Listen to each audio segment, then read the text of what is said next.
Good morning, and welcome to Bay Path University's 9th Annual Cybersecurity Summit. I am Matthew Smith, the Director of Computer Science and Cybersecurity Programs at Bay Path University. Bay Path has been at the forefront of cybersecurity education since 2012, when we launched one of the country's first online master's degree program for cybersecurity for women and men. We also offer traditional and accelerated undergraduate degrees in the rapidly growing fields of applied computer science, digital forensics and incident response, information assurance, and risk management. When we planned our first cybersecurity summit nearly a decade ago, our main goal was to educate students and professionals about the growing field of technology and cybersecurity. As the years passed, we have not only achieved this goal, but Bay Path has become an important member of the cybersecurity ecosystem. Our Cybersecurity Summit has grown to become a trusted forum for professionals to learn about the latest developments and share the best practices in the cybersecurity industry. Bay Path often collaborates with the Western Mass Economic Development Council, another important member of the cybersecurity ecosystem, and sponsor of this Cybersecurity Summit. Mr. Rick Sullivan, President and CEO of the Western Mass EDC, was unable to be here with us today. However, he has created the following video to share his thoughts. Thank you for the introduction, and thank you for once again including Western Massachusetts Economic Development Council as a partner in today's Cyber Summit.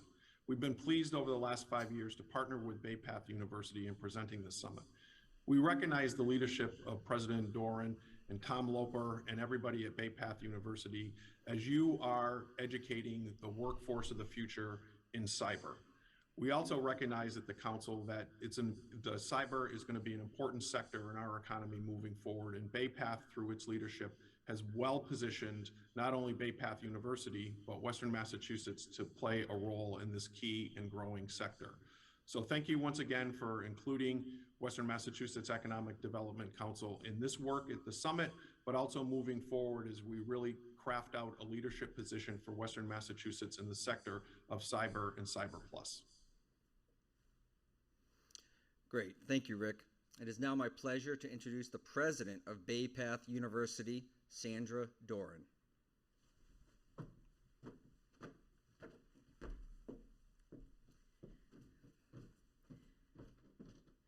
Thank you, Matt, and thank you, Rick Sullivan. Greetings. It is my distinct pleasure to welcome you to our 9th Annual Cybersecurity Summit. I would like to extend a very warm welcome to our guest speaker, Jessica Bair, to members of our Board of Advisors for Bay Path Center for Excellence in Information Assurance and Cyber Defense, and representatives from the Mass Cyber Center. Thank you all for attending this very important event.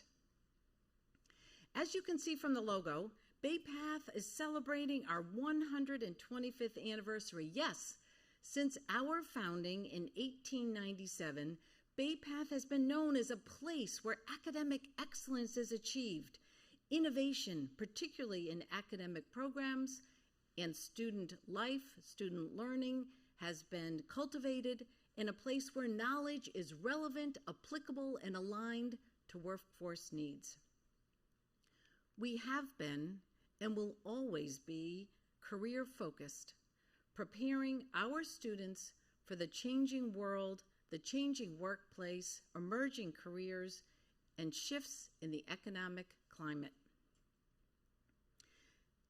As a women's undergraduate university, we are dedicated to putting women first, first generation, students of diversity, into the talent pipeline.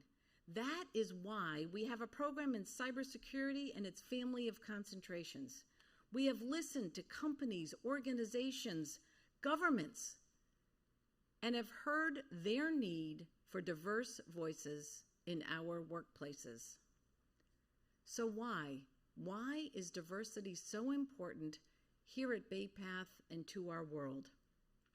Friends, you've all read the stories in the news, and you've learned about the very difficult and complicated cybersecurity issues faced by all of us, businesses, nonprofits, colleges, universities, governments, one fact is very apparent.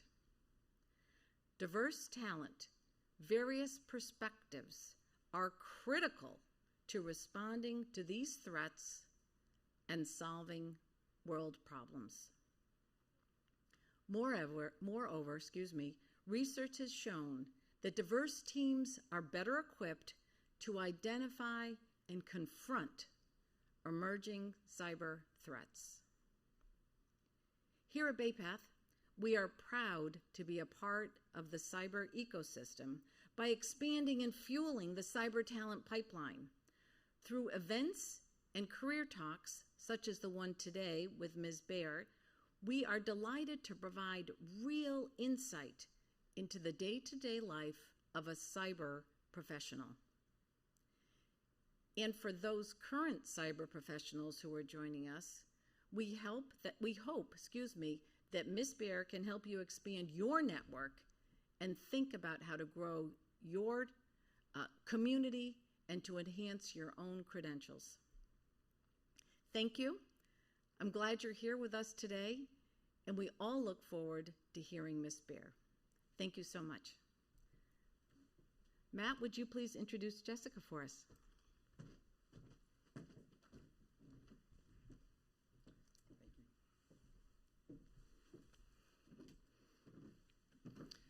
Thank you, President Doran.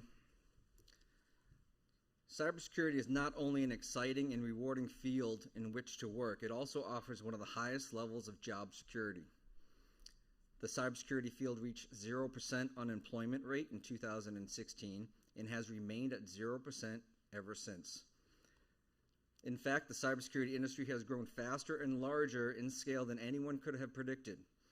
There are over 10,000 jobs currently right now in the Commonwealth state of Massachusetts, where we reside. There are over 20,000 jobs in cumulative throughout all of New England, and there's over 500,000 jobs that are unfulfilled in cybersecurity throughout the rest of the country. Each October, BayPath invites leaders from cybersecurity industry to share their perspectives on the challenges that they are facing in this rapidly growing and changing industry. This year, we have invited Jessica Bair, who has traveled across the country from California to share her experiences here with you today. Jessica started her career in cybersecurity as a special agent, computer forensic examiner in the United States Army Criminal Investigation Command. For over 13 years, Jessica played a pivotal role in helping Guidance Software grow from a startup to a public corporation, serving in both vice president and director positions during her tenure there. She was also Senior Director of Business Development at ThreatGrid, which offered dynamic malware analysis. Jessica now serves as Director of the Cisco Secure Technical Alliance, where she and her team focus on building open ecosystems for SecureX and over a dozen security product offerings. She also manages the Cisco team in the Security Operations Centers for the RSA conferences and Black Hat Global conferences. I have had personally the pleasure of working with Jessica early in our cybersecurity careers at Guidance Software. I was continually inspired by Jessica's expertise, excitement, and passion for cybersecurity, as well as her phenomenal leadership skills.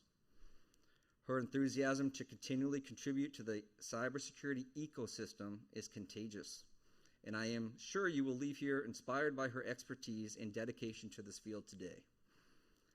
So now, without further ado, it is my distinct pleasure to introduce BayPath's 9th Annual Cybersecurity Summit keynote speaker, Jessica Bair.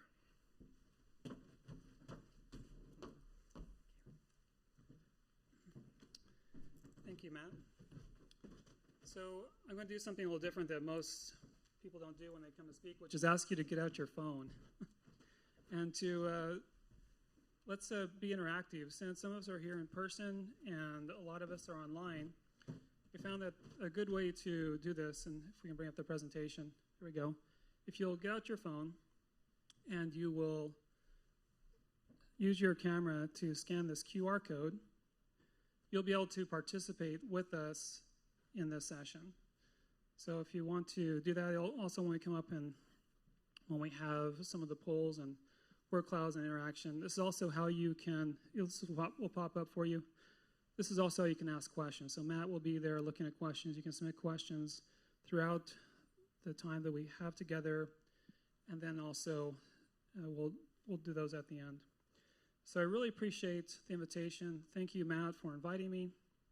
Thank you to the president, to the dean, to the faculty and staff, and especially to the student body for inviting me to be here at your summit.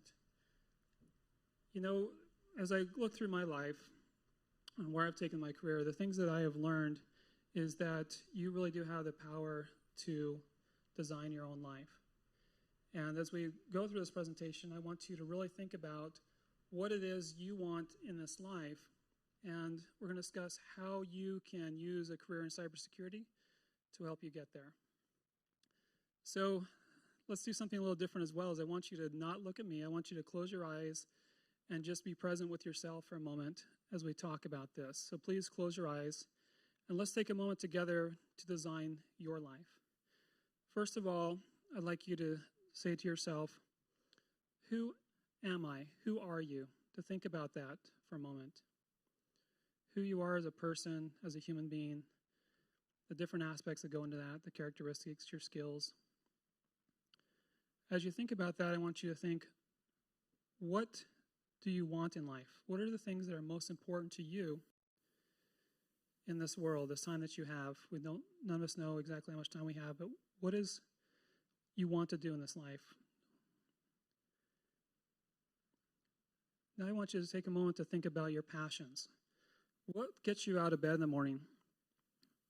If you could have your dream job, if you could have a job that was more like a hobby, what would it be? Do you want more time as well to spend with family? Do you want to have more time to travel, more time to work for nonprofits? What are your passions in life? Now I want you to think about what you're freaking good at doing, what you just have an innate skill for. This could be different from your passion. It's not always the same thing. Hopefully it can be that what you're really good at and your passions are the same thing. Now I want you to think about, what do you want in a career? Also, do you want a family or relationships? How would you do both? Think to yourself how you would make that balance work. Now finally, I want you to think, as your eyes are closed, if you could do anything you wanted, live anywhere you wanted, love and thrive as you wanted, how would you design your best life? Take a moment to think about that. Okay, go ahead and open your eyes. If we could put up on the screen, I'd like to share with you, you have the power to do this. This is what I see when I get up in the morning, turn on my laptop, and go to work each day. It was a dream of mine to live at the beach. And during the pandemic, my wife and I made the decision to move from Hollywood, right there in the center of all of it, in the pandemic, to the beach, where we'd just be at more peace as things were happening in the lockdowns. And so if you think about, you can build a life to work where you want, work as you want, on the projects you want. So let's pull out your phone and let's talk about this. This will be a word cloud. If you could do anything you wanted, live anywhere you wanted, love and thrive as you wanted, how would you design your best life? So I'll join you in this. And if you look at the polls, I'm going to put in live at the beach. If you want to join me and share yours.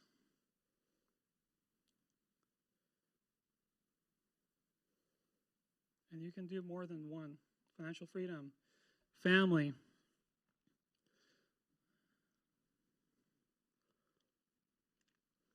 flexibility, absolutely. I'm all about that. Flexible work schedule. I hear you there. Financial freedom gets another one. More people want to come live the beach. Hey, we have some openings in our building. Come on down. Work from home, better job, travel.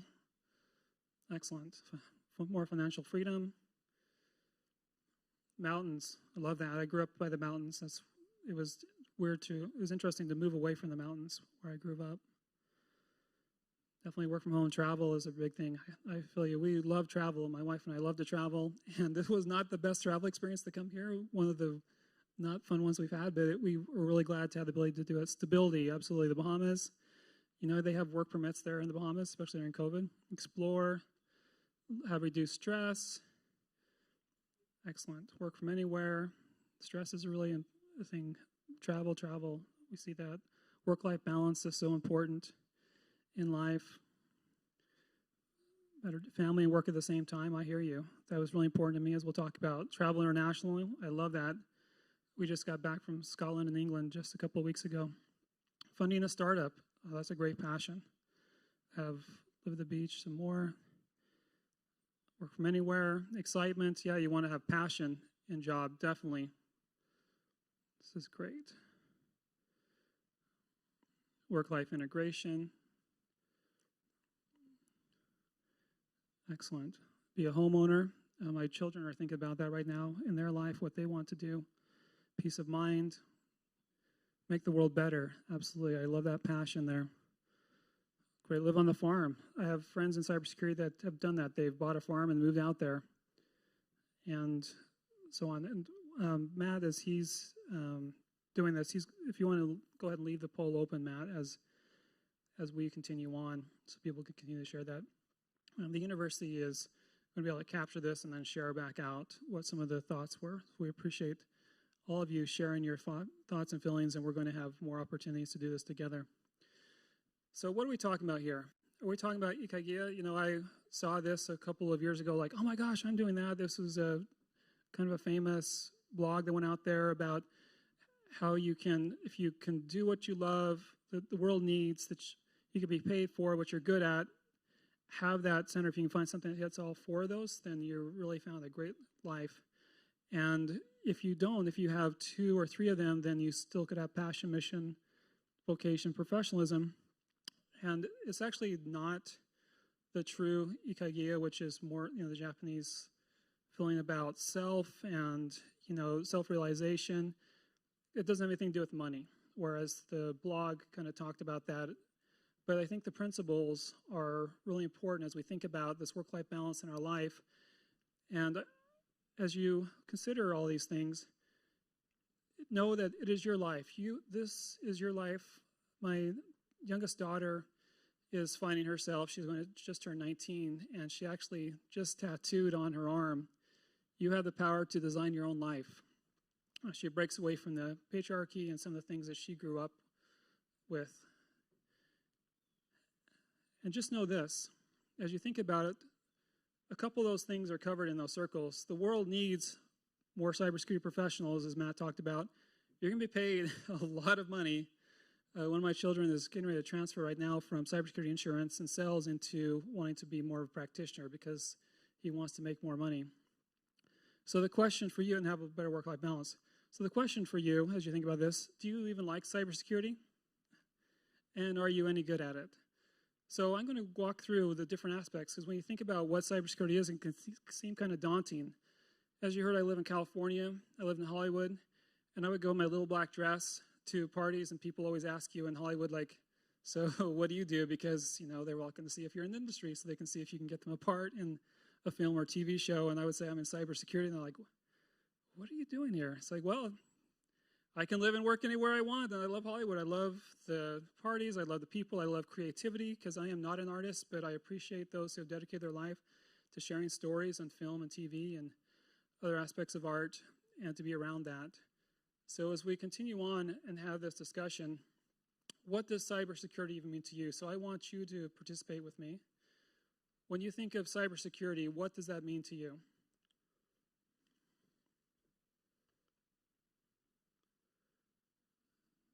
I'll join you in this. So I'm going to put nerds in there because when I was in the Army, we would joke that I was a nerd with a gun. We like a little job security, absolutely. Financial freedom, you're definitely going to have money there if this is something you love to do. What does cybersecurity mean to you? And it could be what are the different roles in cybersecurity? What are the different aspects? solving problems, protecting for good. That's something we talk about at work all the time, is we are trying to make the world a better place. Safety, protection, protecting our nations from vulnerability, absolutely, as nation state. Virtual battlefield, I try to share with some of my friends that are gamers, like, you like to play video games. There's nothing like being in a security operations center where you're playing a multiplayer world environment, trying to do it for realsies, helping others, computer stuff, instant response. Absolutely, stop the bad hackers, stopping crime, critical thinking. These are all great. Absolutely, all these things are really important. And that's one of the reasons why you see helping others. When I left law enforcement, it was really hard for me to give up my badge, my gun. I enjoyed being part of something bigger than self. And that was a big thing about wanting to be part of something that was still doing good for the world. Awareness, making a difference. You absolutely will. Excellent. Cybercrime. Ransomware, that's a big thing. I just said a blog came out this week about the fighting ransomware, and going to be in a panel next month about that. SOC analyst, last line of defense, it really is. At Cisco, where I work, we talk about our mission is to help everyone securely connect so that we can build this inclusive future for all. Excellent. Homeland security. Protecting the world. Great. And Matthew, I appreciate you keeping this open as we continue on and talk about this. So what does it even mean? So it could be that you're in a SOC, that you're one of those guys or gals in black hoodies protecting a network. My wife and I are going to go to London in a month, where we're going to be working with partners in the Security Operations Center of the Network Operations Center, Black Hat, and we're going to build and protect a network. While we were in Vegas a month ago, we had some Russians that were trying to attack the registration computers at Black Hat. Can you imagine if the premier cybersecurity conference had all their attendees' information stolen by the Russians? That would not be a good day. So you definitely can spend your time doing that. And it's really exciting work. It can be a bit stressful, it's shift work. So let's continue on and talk about some of the other things that you can do. Maybe you're in a cubicle busting out code. Maybe you really like that. I had some time where I actually manage a team of developers right now. I was working at Guidance Software, as you heard from Matthew, and I come into a position where I was the senior director for product development, and which included R&D, and I grabbed a book on C++ and was learning in my spare time. The founder said, "What are you doing?" It's like, "I'm just trying to learn some of these things." He's like, "I didn't hire you to be a programmer. If you want, I can get you a cubicle. I hired you to do other stuff." But it's important, I think, to understand the basics of it, but that may not, some people really love that. Some people, that's like their most thing that they love is working with code, so that could be something that you love. We saw in the poll there that some people are finding bad guys. Maybe you're in law enforcement. That's where I started my career. It was shared at the Army Criminal Investigation Command as a special agent. There's we saw Homeland Security in the word cloud, the FBI, CIA, the Secret Service, and also your state and local law enforcement. That's a really important part of cybersecurity. We saw that some of you were discussing incident response and being on call, being one of those fire jumpers that you get a call at 3 o'clock in the morning to be on the plane in a couple hours because you're going to go help somebody, or maybe you log in virtually to do it. That's a really exciting job. There's also managed security. A lot of these small businesses and nonprofits can't afford to have someone as skilled as you on staff all the time, so they will hire an MSSP, a managed security service provider, in order to handle all the licensing and all the technology and to manage that for them.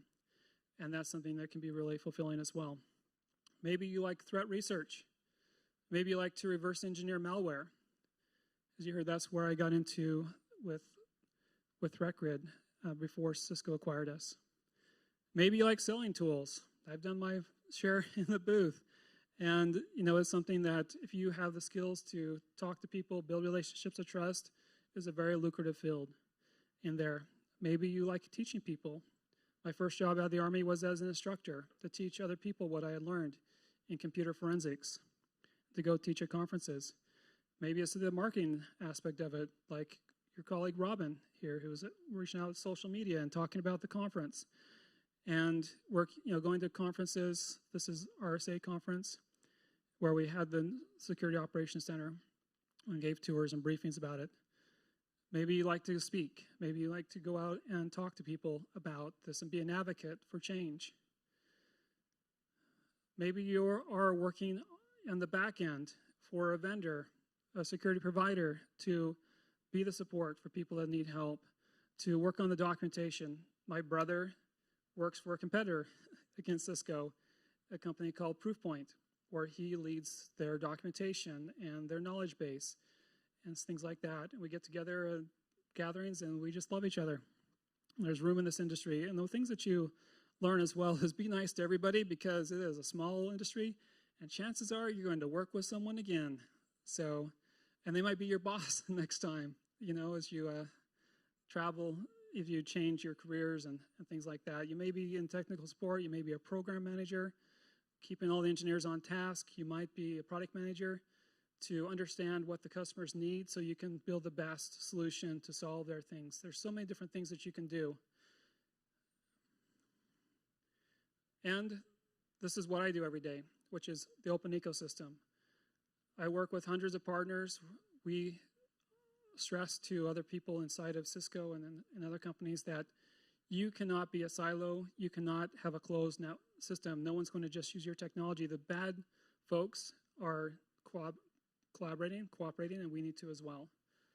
So yes, yes, and yes. All those things are cybersecurity.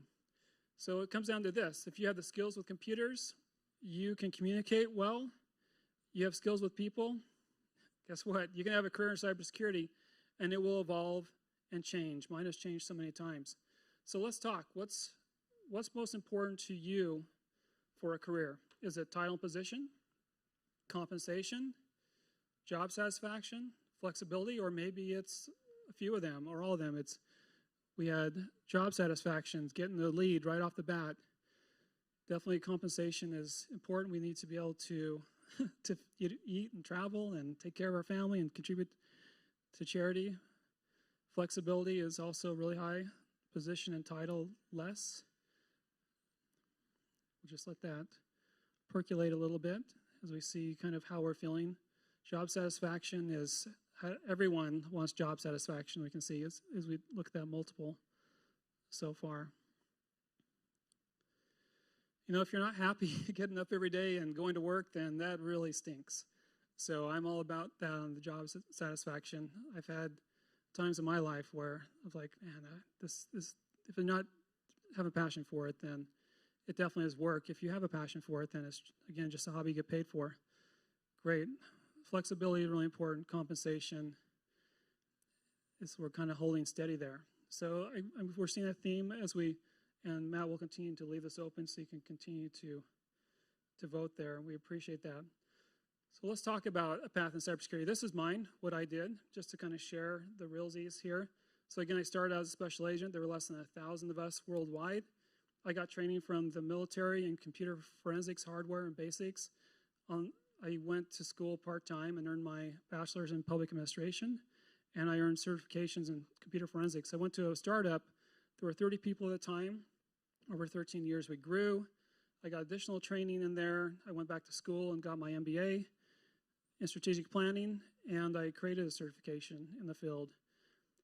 I left that company, as we'll talk about, because after 13.5 years, new management said I have to come back to the office every day. I'm like, what? I have a home in Utah with my kids. My fiance at the time, we're living at the beach, and we're building a house in Palm Springs. You want me to drive 2 hours each way to work? Can't we work this out? In the end, I left. 11 months later, they changed the policy back because they were having hemorrhaging of people. So I joined a little startup called Threat Group because I was passionate about their company. When I went in there for the interviews, I'm like, I don't think you have any women in your company because I can't see there are 20 people. It's like, we thought about that at our offsite. That's not why you're being hired, because it's because you get the skills. And actually, I went after them. I was like, I believe in your technology. I love your pedigree as your founders. I want to be part of this. And I pushed on until they finally did. And then 6 weeks later, Cisco acquired us.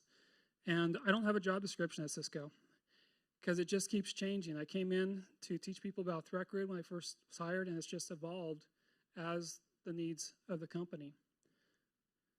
So let's talk about career path.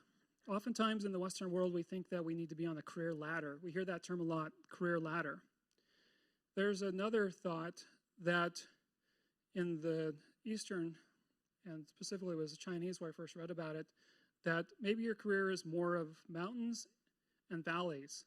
Sometimes you need to come off of a peak, because you could plateau on that mountain, down to the fertile valley in order to see what else is out there that you could possibly undertake. So let's talk about your priorities. We saw what yours were. Here is my real world career path. So the Army is all the way to the far left, where the pay was not that great. You work for the government in the military. The position had a lot of responsibility, and I had really good job satisfaction. Was the highest. My highest, and there was job satisfaction, just like yours. When I went to work for a private company, my pay tripled. My job satisfaction wasn't as high because I was a trainer and I wanted to be an instant responder or something like that, but they didn't have a position for that. My position, I went as a director, and then I was promoted to senior director, and I was just months away from being promoted to vice president. And my youngest daughter, she was 2 at the time, just really wanted to spend more time with me, and it just kind of broke my heart. So I talked to my boss, like, I would like to work, which at the time was the founder of the company, the chief technology officer as well. I would like to work 4 days a week at the office and then have the 3-day weekend to work from home one day. And it's like, no, this was 2004. If we did it for you, we have to do it for everybody. So this is like, no, we can't do it. So I took, not only did I not get the promotion to VP, I went down to director from senior director, and I took a $45,000 pay cut in order to work from home to be with my family more. So then I built myself up, and we launched a product. We had a little Skunksworks project that really helped the company, and I was promoted to vice president of professional services, but I had to get back in the office.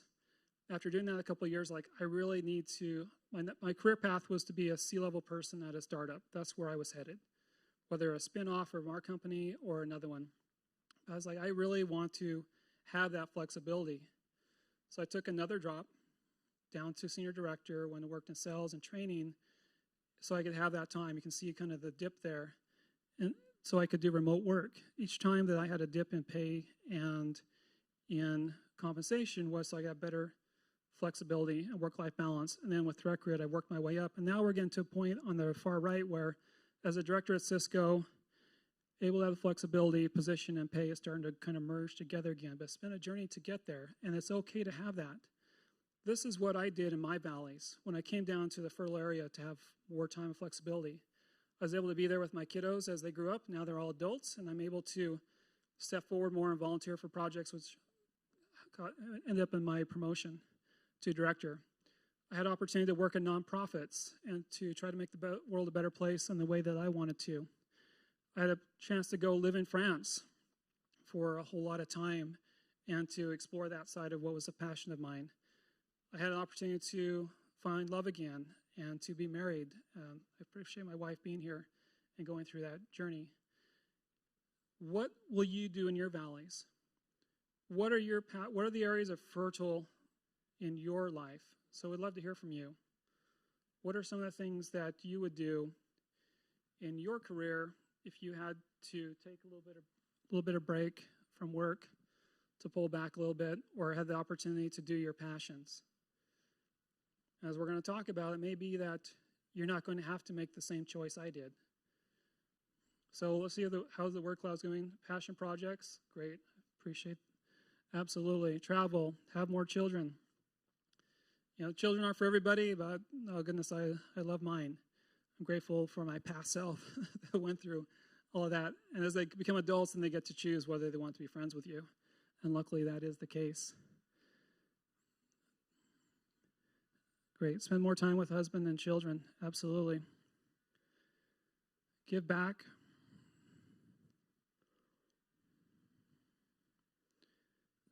Spend time with family. Absolutely. Mentor someone else. Go scuba diving. I do know at least one person who's a master scuba instructor. I apologize, advanced open water scuba. My wife is. She's really cool that way. Travel, make more money. Travel, time with family, volunteer, find love. you know, what else is there? Why are we doing this thing called life if we don't have love, in my humble opinion? Volunteer, walking in photography, make more money, travel. Absolutely, I love this. And I appreciate as you interact with this, just to think about that it's okay that you don't follow the same path that people think you must. Currently, we're renting. You saw that great view. We didn't buy that. We're currently renting, so we have flexibility. We're able to have a greater quality of life than if we would have purchased at this point.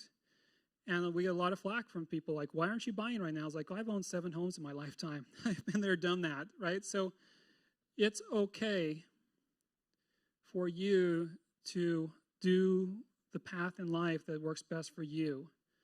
You're not living for other people. It needs to be your life. Write a book. I love that. Rescue animals. Build a house. My oldest daughter is now getting ready to buy her first house. We're really proud of her. She looked at her 401k and just realized, like, oh my gosh, they've been matching for 3 years. I can't believe I've half the down payment. So we love that. Do the things that make you. Retire as a parent.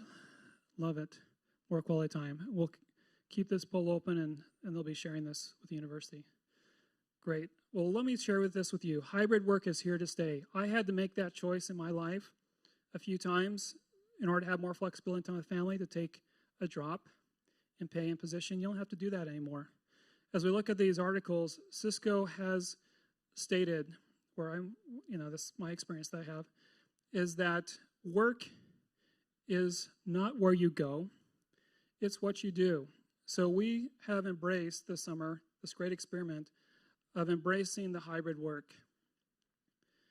That there'll be people that will go in the office, there'll be people that will be at home, you'll go back and forth, you'll log in from your laptop from Paris or on the beach or wherever. There's new technology coming out to make sure that everyone, like what you're doing with Slido, that you are engaged, then cameras that are being placed into, or at least at Cisco, so that there's more interaction, so that people who are remote can be just as much involved. And it's up to where I work now, it's up to your team leader to decide where you should be. What is the best mission for the job that you have? This is the future of work, and you have the right and the ability in the current cybersecurity to want this. Now, it won't for every position. If you look at the security operations center analyst, the SOC analyst, those positions are, you need to come into the SOC as a secure environment and you work shift work. That's just a fact of life. I didn't suddenly arrive one day and be able to work from home at the beach. It was 8 years in the Army, paying my dues, working that way, trying to change the world, and now I can. So there is still a need to put your dues in, so to speak. But there are a lot of opportunities where you won't have to. If you already have a family, there's a lot of opportunities in cybersecurity where you don't have to do that. So it's up to you. So how do you pursue a cybersecurity career? Let's talk about this. It's going to be a combination of education, like that's what you're doing here right now with Professor Matt and the other faculty you have, training, certifications, and experience. When you go to get a job, these are the areas that they're going to be looking at. So how do you do this? What are the different ways that you can dig into this? Well, one thing, let's just hit it right from the beginning, is I encourage you to learn Python. If you're not going to do anything else in coding or technology, take some time to learn Python, because it is the language that is used to stitch together different computer products through their automated programming interfaces, their APIs. It's used for automation. My wife, who is an actor, is learning Python. You don't have to be a coder. I'm not a coder, but I can look at a Python script, I can read it, understand it, I can hack it and change what it does to do things. I can also have the conversations with the people who work in my team. Hey, that's not the way that we should do this. Is there a better way? Not that I can tell them the better way is, but it's not that way, right? Have that conversation. So as you're thinking as we're talking about this, how can you take the education? That's what you're doing now. You're investing in education. How can you take that to gain experience? So what I'd like you to think about right now, what is your favorite topic? As you're going through these different courses with Professor Smith and your other instructors, or whatever environment that you're in right now, what are you really good at that you love, and some of the things that you're learning. So I'd like you to think about that as, what skills am I learning while I am enjoying this topic? And then as you think about it more, think, how can I use these skills to solve a problem? Because there's a big problem in this world with cybersecurity. I mean, how many of us are getting phishing attacks on your phone like every freaking day, right? That they're trying to get you to click on links. How could you solve that problem? Think of innovative ways of doing that, or whatever it might be. And then think to yourself, how can I offer those skills? For two reasons, both to build expertise and also to build experience. So you can work on translating that right now. So think about, share with me now, what skills are you learning in school right now that you can offer the world to solve a problem? Let's have that discussion.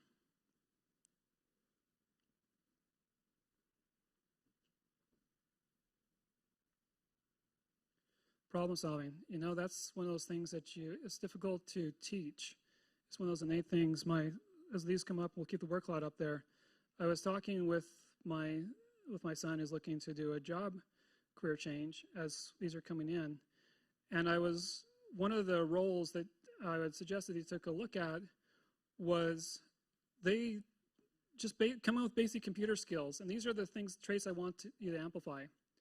Has a natural curiosity that leads them to want to understand how things work. Genuine interest in learning about information security outside of work. This is the job description. Raises the bar by bringing new skills and perspectives to the team. Demonstrate ability to document activities clearly and concisely. Challenges the status quo in a collaborative way. These are the job qualifications in a cybersecurity. Creativity, forensics, design, teaching others how to lead teams, forensic, cyber investigations. That's where I started, bringing other people together, intersectionality. Absolutely, we're really serious at Cisco about bringing inclusiveness when you're building your teams.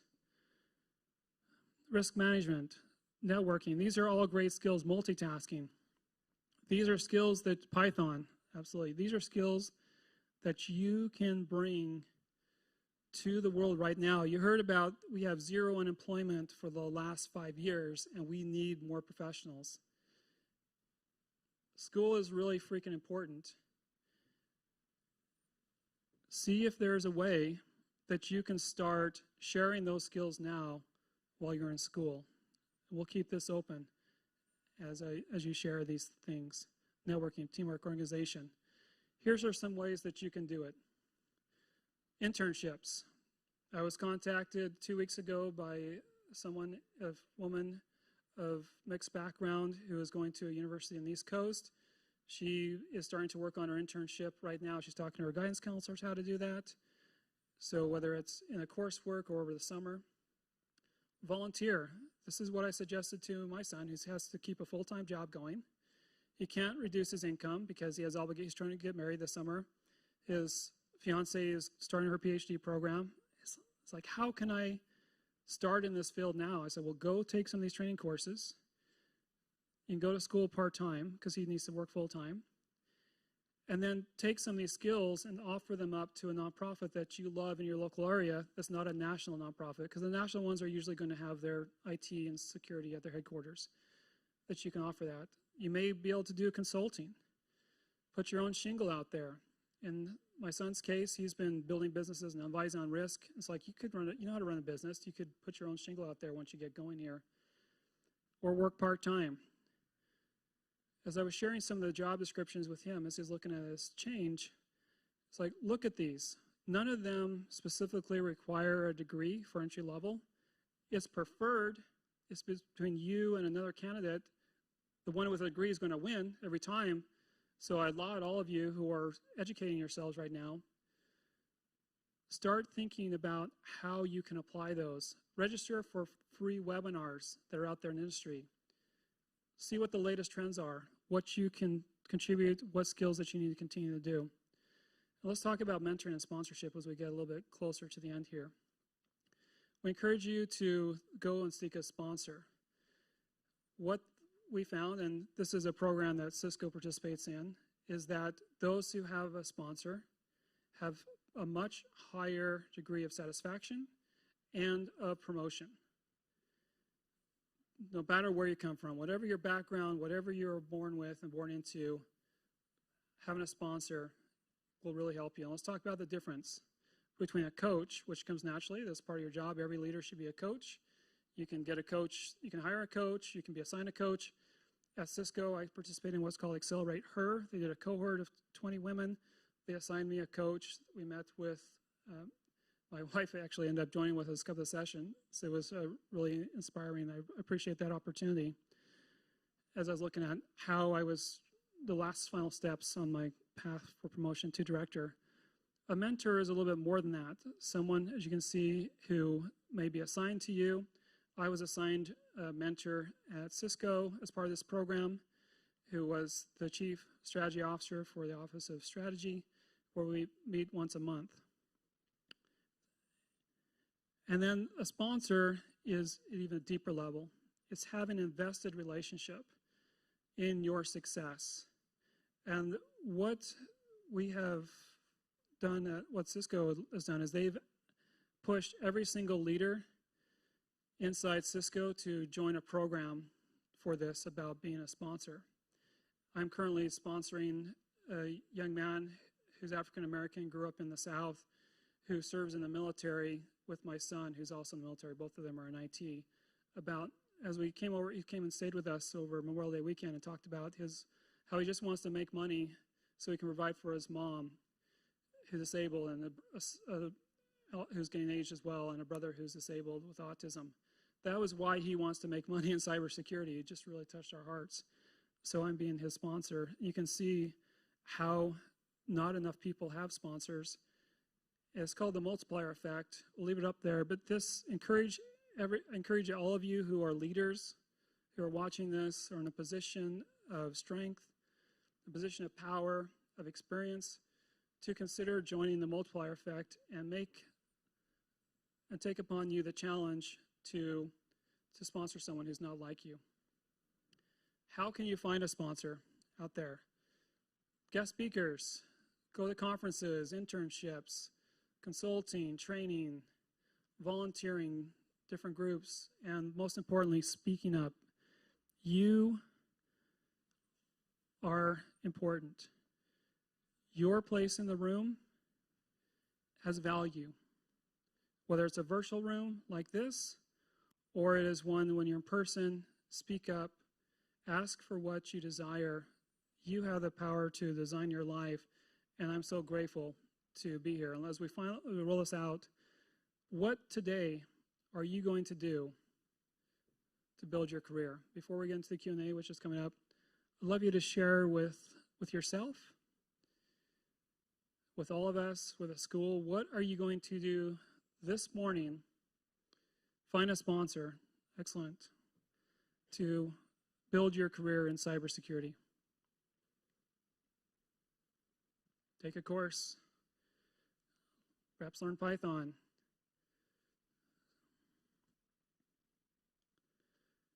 We'll leave this up and keep on rolling as Matt comes up here to do the Q&A.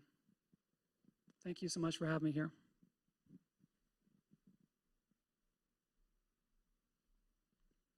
Master. I want to get to know the master Python people. Absolutely. Great, Jessica, phenomenal presentation. We have many questions that have been submitted throughout the presentation, and we'll dive right into those. The first one, I have my laptop here, been capturing them. What would you say to someone that doesn't think they're technical enough to start a career in cybersecurity? I appreciate the question. So if you don't think you're technical enough, you saw my education. I have a degree in public administration and an MBA in strategic planning. The reason I'm successful in cybersecurity is because I found that I had a passion for it. You will never be as technical as the best person in this field. There'll always be someone smarter in that area. But there is enough space in cybersecurity for everybody. We don't have enough people in cybersecurity.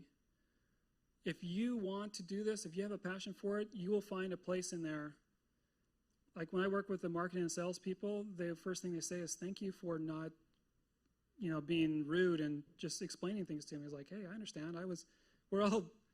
None of us like suddenly woke up and were cybersecurity geniuses. We all learned from somebody, from something, somehow over time. So it's about sharing, and there's so many resources to help you in that. Thank you. Great. Another one that came in. I still live at home with my parents. Do you recommend I get my master's degree in cyber right after I get my undergraduate degree if I do not get a job offer immediately upon graduating with my bachelor's degree? That's a great question. What I would do personally is, you have to look at your own circumstances. What I'm encouraging my children to do is to go to school part-time for their, the follow-on degrees. Experience cannot be understated how important that is when you go to get a job. So what I would suggest to the person, if you're living at home, you have awesome parents, and I'm so glad you have that relationship with them. As a person of the LGBTQ community, I don't have that relationship with my family. So cherish that while you have it. Obviously, they would probably like you to be successful. Look at ways that you can do consulting, what you can do part-time, that you can volunteer, because all of that adds up. What I suggest you not do is show up on day one and 2 years from now with a master's degree and no experience. So find a way to balance that. Take a victory lap on earning your bachelor's degree. Well done. So proud of you. There's a lot of governments that need your help, that need cybersecurity professionals, and a lot of them still have that education requirement. So that's maybe where you look at is where in the public sector can you apply for a position that's going to really value that education, and they're going to pay less than the private world, but you're going to get that experience. And they also will help you pay off your student loan. President Biden just announced a greater policy on that this week, and also you can continue your education. That's my suggestion. Great. No, fantastic. Fantastic. We're getting a lot of questions coming in. Keep pulling them in, and we'll keep going until we run out of time. What would an international job look like, and do you personally recommend going after that endeavor? That's a great question. What does an international job look like? A job that I was asked to consider and leave Cisco this last week said I could work anywhere in the United States or United Kingdom. Every single jurisdiction out there has a need for cybersecurity. Now, my flexibility does not allow me to violate immigration laws or tax laws. I sign a conflict of interest form every year with Cisco that I won't use my flexibility to go in a country and illegally and to evade taxes, right? So you need to be authorized to work in the environment, but I encourage you to do that. There are, for England, for example, cybersecurity professionals are one of those ones, and same with Australia and another Commonwealth, where you will get points for being a cybersecurity professional. There's a pathway to get a visa to go work in those countries because you have skills in cybersecurity. So you will, if you want to live and work someplace, there's a way to do it because people need you. Great. Do you have any tips on how I can study cybersecurity with a learning disability? I'm having a hard time adjusting, but I want to be good at this specific field. Do you have any suggestions? That's a really great question. When we were at Guidance Software together, there was a student that really touched our hearts who was both blind and also not able to use all of their arms, essentially. And they had a sponsored like a assistant with them to read the screen and to tell them what was happening and to move the mouse on their behalf. And this person now has a successful career in cybersecurity. So that's my biggest fear as an able person, is losing my sight and my arms. And there's a person that's what they've experienced their life, and they're able to find a way. So there are pathways.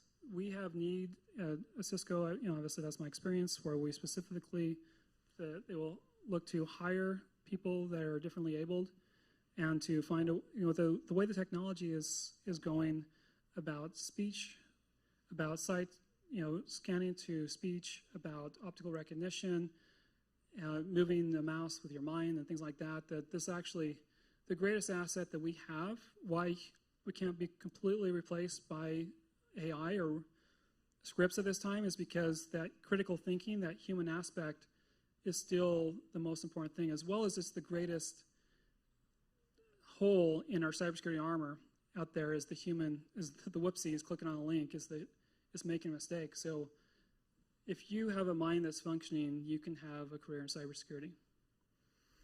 Right, that is fantastic. Mind is your greatest strength in this field by far. I know a lot of people that have currently entered this field with disabilities, and corporations are welcoming them with open arms, providing all sorts of possibilities for them to flourish in this industry. So please don't let that stop you at all.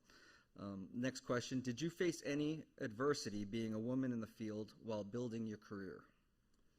That's a really good question. So I'll allow myself, there's actually a documentary on my life that's playing right now. So I transitioned midway through my career. I was signed male at birth, and my parents like, why in the world would you give up all of the privilege as a white male at the time to go to the very bottom?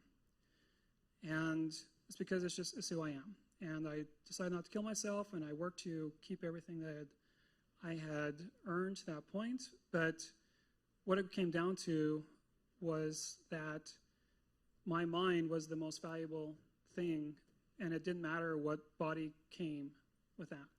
That's how it was a big shock to the CEO of the company I was working with. It was a smaller company. They didn't know how to deal with it. We worked through it together, and now I work for a company where all of the things I went, there's a safe place for transition. They would pay for, the healthcare would pay for the surgeries, all that stuff.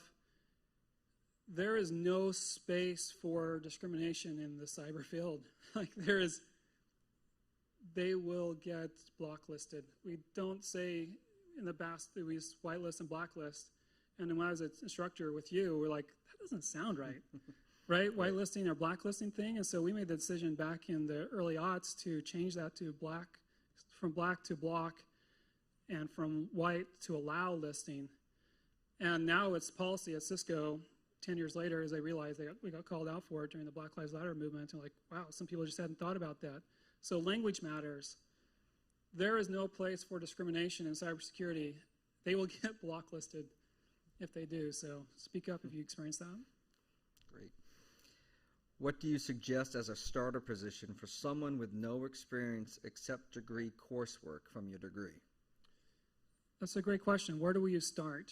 So I had that conversation with my brother-in-law. He's not in cyber, but he's in the technology field, where we had that conversation of, again, like we shared, what did you learn in school that you just love, that you had a passion for? What skills did you gain from that? How can you use those skills to solve a problem? How can you talk to somebody to say, I can help you solve this problem? That's how I got the job at ThreatGrid when they didn't have a position for me. You're growing. I love your technology. I believe in it. I have these skills in business development that can solve the problem that you have of growing. And they listened to me. They actually read, I applied for 80 different companies, interviewed with 12 on the phone, in person with a couple. But I wanted to build the job that best fit my skills and what I want to live in life. And that's by speaking up, is by going to people, to these corporations you really want to work at, or a nonprofit you really want to work at, and going, do the research. You have this problem. I can help you solve it. Here's how I can do that. And that's how you get your foot in the door. Great. We have time for one final question. It is a long one, so bear with me. And you did answer some of this during your presentation. Do you think some cyber jobs will stay 100% remote? I mean, can I get a job at Cisco and still live here in Massachusetts when I graduate? During these tough times with COVID-19, some employers have also pulled back their internship opportunities. How can I get that first job in cybersecurity once I graduate into this field? So I guess it's a two-pronged question. Yeah, absolutely. So the first question is, Cisco is 100% hybrid now. They even let our chief financial officer move from Silicon Valley to Georgia. So it's 100% hybrid. I mean, some people need to go in and actually run the servers, right? to make sure that their lab operates, and they have to be proximate to that, but they don't have to go in every day and just sit there. Sometimes they have to go in there to swap out a cable or swap out a hard drive, but the rest of the time they're able to monitor this thing called VPN, Virtual Private Network. So you can live and work anywhere. All of the positions that we filled at Cisco this last year, some of them would say like eventually they might come back afterwards, but as someone who's a hiring manager, we were told if you hire someone or you let a position, it must have the ability to be 100% remote. That's the only thing we could hire during the pandemic. And openings just keep getting pushed back.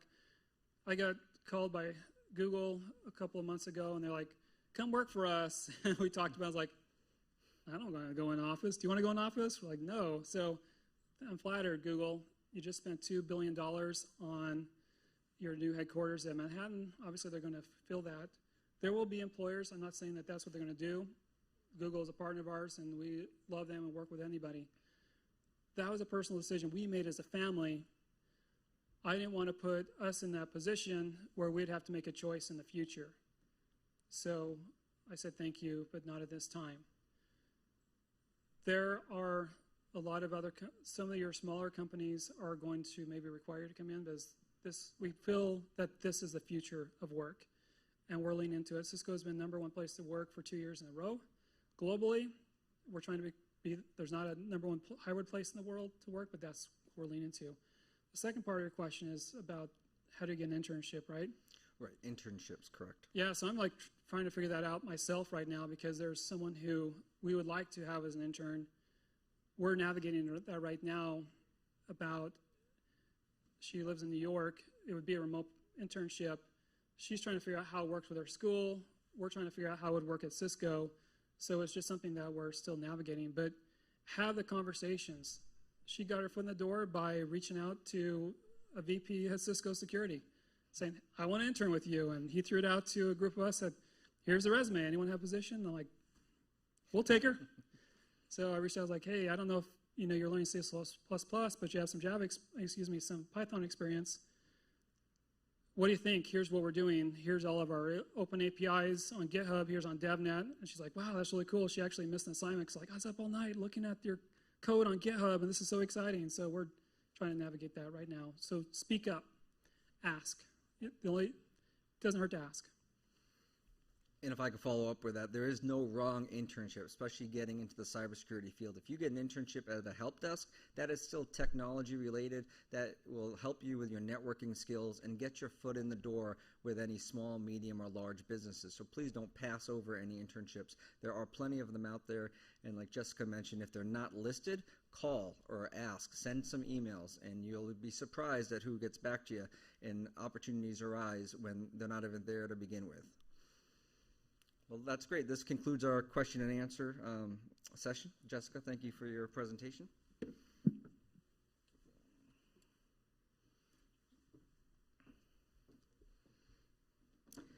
And thank you, everyone, for attending our 9th Annual Cybersecurity Summit.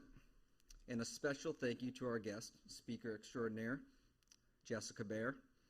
If you want to learn more about how to get into this exciting field, please check out BayPath's website and our many degree programs in this specific cybersecurity area. We look forward to seeing you at next year's summit. Everyone have a great day.